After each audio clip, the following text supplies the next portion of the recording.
Welcome. Several months ago, Diane came to us, my partner Sam and I, and with the crazy idea of having an event here in a car dealership. And we said, we love events in car dealerships. And we thought it would be a great idea. The timing was terrific because we're celebrating our 75th anniversary this year. The timing was also terrific because we had a brand new Acura TLX that we were introducing. So that was good. We hope you check that out before you leave. But the real reason why we jumped at the chance to participate tonight was that this dealership and my family has crossed paths and has been linked to NIH since the beginning. 75 years ago, 1939, my grandfather, Art Bowis, was running a Chevrolet dealership in downtown DC, and he wanted to branch off on his own and start his own business, and it was too crowded in DC, and he decided that he had to come out to the suburbs, and he could have gone any direction that he chose. But the year earlier, the NIH had made the decision to develop the Bethesda campus, and they started building the very first buildings on Dr. and Mrs. Luke Wilson's property. The original, I think it was 96 acres or something like that. So my grandfather saw that potential growth and said, unlike some of the other suburbs around Washington, Bethesda's really got a chance, and he wanted to be part of that. So in many ways, we would not be here today if it wasn't for the NIH. Fast forward a little bit, my maternal grandfather, Dr. Philip Hench, was head of rheumatology at the Mayo Clinic. And he, during World War II, he had joined the war effort, and he was stationed at Walter Reed for a period of time. And after his stint there, he had met a lot of people at the NIH, and he was offered a position there. But unfortunately, his wife's family was from Rochester, Minnesota, and so the idea of relocating from Minnesota from Rochester to Bethesda wasn't going to be in the cards. So he ended up going back to the Mayo Clinic, and he worked with his partners there, and he spent the next several years working in the rheumatology department, and ultimately in the late 40s, they discovered cortisone, for which he and his partners won the Nobel Prize for Medicine in 1950. So you can see we're kind of kindred spirits here.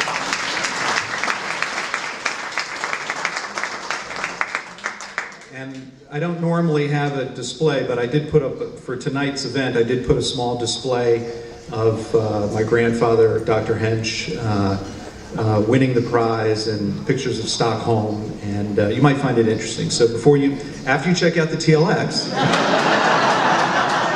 check out the Nobel Prize over there.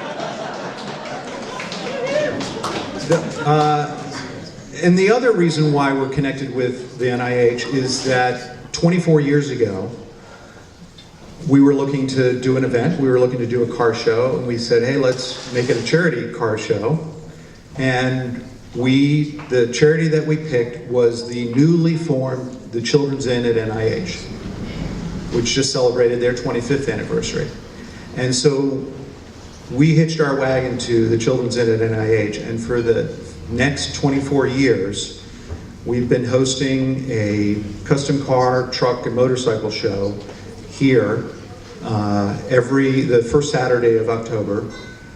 For 24 years, and next year will be our biggest event ever, 25th year of doing it, and we hope to top $1 million funds raised for the Children's Inn.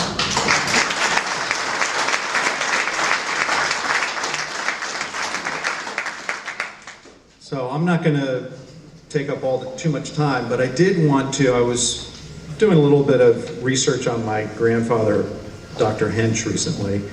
And actually I had a conversation with my mother, his daughter, who was 17 years old at the Nobel ceremony in Stockholm in 1950.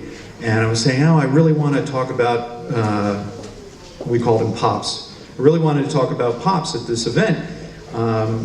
Do you have a suggestion of something that I can use? And she immediately referenced an article that my grandfather wrote called The Fragile Children of Discovery, which ended up being, turned into the introduction for a friend of his medical book that was written in 1956 by Dr. Otto Bettman.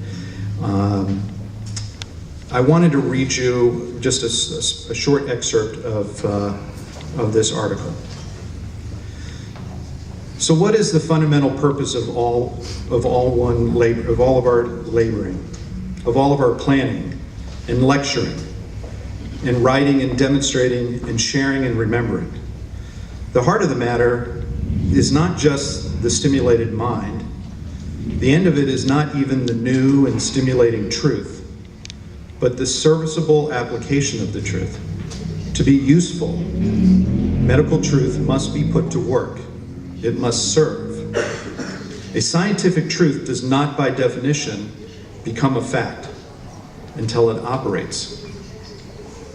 That can only happen, that can happen only when and wherever the informed, dedicated physician and a single patient who needs him actually meet.